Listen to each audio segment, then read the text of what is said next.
ওং অখণ্ডমণ্ডলাকারং ব্যক্তং যেন চরাচরং তৎপদং দর্শিতং যেন তস্मै শ্রীগুরুবে নমঃ। অজ্ঞানতিমিরন্ধস্য জ্ঞানাঞ্জনশলাকয়া চক্ষুरुन्मीलितं যেন তস্मै শ্রীগুরুবে নমঃ।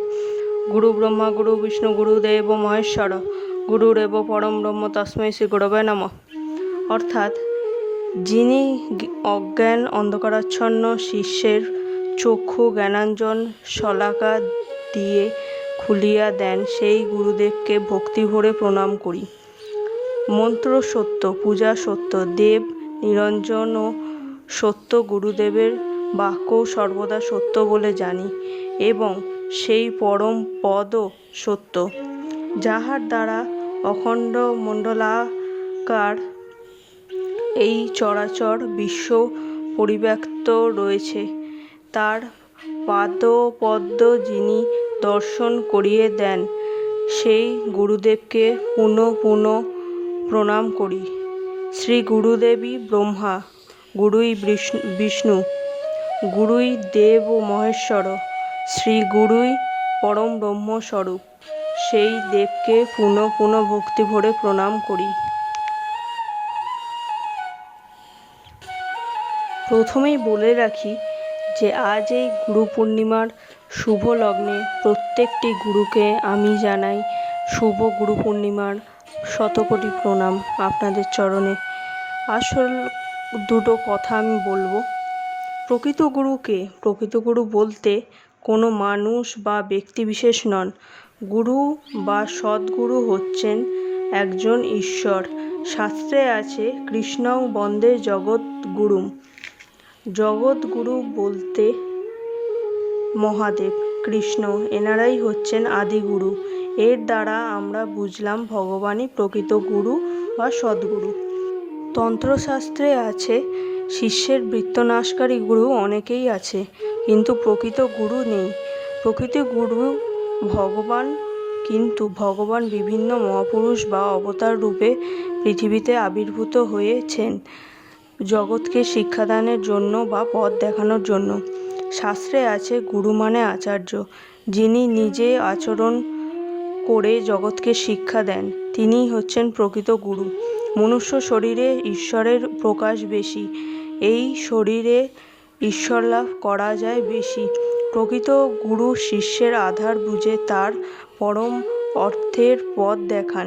ঈশ্বর হচ্ছেন প্রকৃত গুরু এবং তিনি মনুষ্য দেহ ধারণ করে যুগে যুগে মনুষ্য শরীরে আবির্ভূত হয়ে মুক্তিগামী মানুষদেরকে পথ দেখাচ্ছেন। এবার আসি গুরুর সাথে শিষ্যের সম্পর্ক কী। গুরুর সাথে শিষ্যের সম্পর্ক বাবার সাথে সন্তানের সম্পর্ক। এই সম্পর্ক মৃত্যুর পরেও থাকে এবং গুরু বা সদ্গুরু প্রকৃত ভগবানকে দর্শন করিয়ে দিতে পারে। মানুষের সর্বশ্রেষ্ঠ পাওয়া হচ্ছে ঈশ্বরকে পাওয়া। এই কথা স্বয়ং রামকৃষ্ণদেবও বলেছেন। ঈশ্বরকে লাভ করার পথ বলতে পারেন একমাত্র সদ্গুরু। গুরুর সাথে শিষ্যের সম্পর্ক জন্ম জন্মান্তরের। বহু জন্মের পুণ্য বলে মানুষ সদ্গুরুর কৃপা লাভ করেন। সদ্গুরু হচ্ছেন ঈশ্বর। গুরু স্বয়ং ব্রহ্ম, আমরা জানি। এই স্বয়ং লোকনাথ বাবা বলে গেছেন। স্বামী স্ত্রীর সম্পর্কের থেকেও গুরু শিষ্যের সম্পর্ক অতি নিকটতর, এটি বামাখ্যাপা শিষ্য নৃগমানন্দজিও বলে গেছেন। এবার তোমাদের শোনাই বাবা দুলালের কিছু অমৃতবাণীর কথা, যেগুলো তিনি তার বইতে শ্রী শ্রী বিপত্তারিণী চণ্ডীবাড়ি রাজপুরের প্রথম খণ্ডে লিখে গেছেন। সেখান থেকে আমি দুটো কথা তার মূল্যবান গুরু সম্পর্কে এবং শিষ্য সম্পর্কে, সেই দুটো কথা আমি তোমাদের সামনে শোনাচ্ছি। গুরুর প্রয়োজন। বাবা বলেছেন, এক ভক্ত জিজ্ঞাসা করিলেন, গুরুবরণ করা কি একান্ত দরকার? তাছাড়া কি কোনো উপায় নেই? বাবা মা যখন লেখাপড়া শেখান না কেন, তবু একজন মাস্টারমশাইয়ের কাছে গিয়ে হাতে খড়ি দেওয়ান। তারপর ক্রমে ক্রমে ছেলে নিজের পথ ধরে। তাই ভগবানকে জানতে গেলে প্রথমে একজন গুরুমশাই ধরতে হয়। শ্রী রামকৃষ্ণ দেবকেও গুরুবরণ করতে হয়েছিল। তিনি ছোট্ট কথার মধ্যে সত্যিই অনেকখানি কথা বলেছেন এবং খুব খাঁটি কথাটা, একদমই সত্য কথা।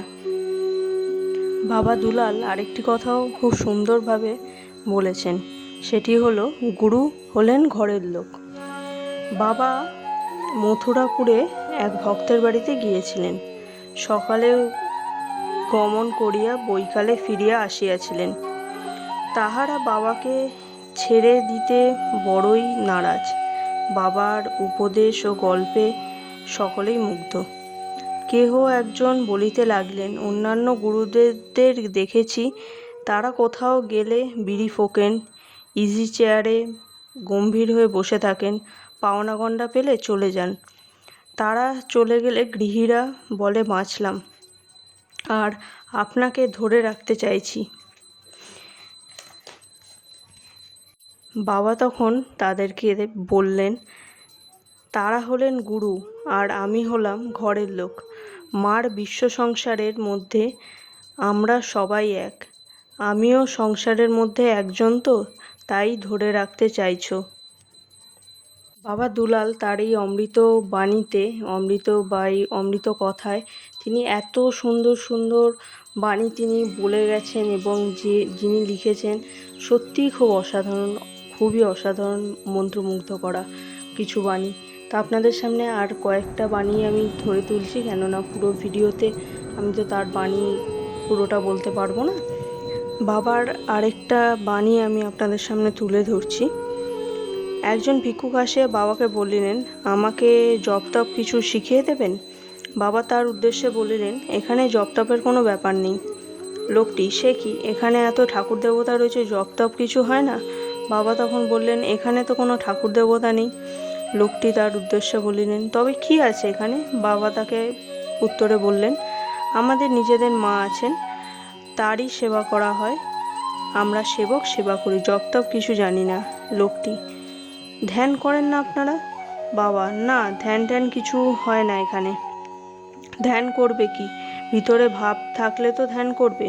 ভিতরে কোনো ভাব নেই, শুধু চক্ষু বুজে বসে থাকলে কি লাভ হবে? অনেকে তো ওইভাবে ঘুমিয়েই পড়ে। ভিতরে ভাব থাকলে সেই ভাবের সাথে এক হয়ে যাওয়ার জন্য বাইরের সমস্ত কিছু থেকে চোখ ফিরিয়ে নিয়ে চোখ বন্ধ করে সেই ভাবকে ভাবা। ভাবতে ভাবতে সমাধি হয়ে যায়। একটা লাইন আছে, কিন্তু কলিতে তা হওয়ার উপায় কম। একে অপটু শরীর, তার ওপর চারিদিকে পরিবেশের জন্য ভাবই থাকে না কারো, তা ধ্যান করবে কি? তার চেয়ে এই মায়ের সামনে বসে আছি, একবার মায়ের মুখখানি দেখছি, এই ভাবে দেখতে দেখতে যখন তার মূর্তি দেখেও তাকে ভাবতে পারবো, ব্যাস, আর কি চাই? ধ্যান আর কি?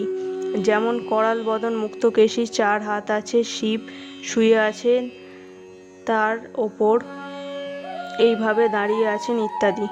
এই প্রকার মানে ভাবাই তো ধ্যান। তা এই রকম ভাবতে ভাবতে যখন সব সময় এই ভাব ভিতরে ভাবতে পারা যাবে, তখনই হয়ে গেল। তিনি তার এই মহামূল্যবান কথাটি খুব সুন্দরভাবে প্রতিস্থাপনা করেছে। আমি এখানেই আমার গুরু পূর্ণিমার আলোচনা এবং বাবা দুলালের অমৃতবাণী এখানেই সমাপ্ত করলাম। আপনারা জানাবেন ভিডিওটা কেমন হয়েছে। ভিডিওটা পুরো দেখার জন্য ধন্যবাদ আপনাদের সবাইকে। আপনারা সবাই আমার পাশে থাকুন এবং আপনারা সবাই ভালো থাকুন, সুস্থ থাকুন। বিদায়।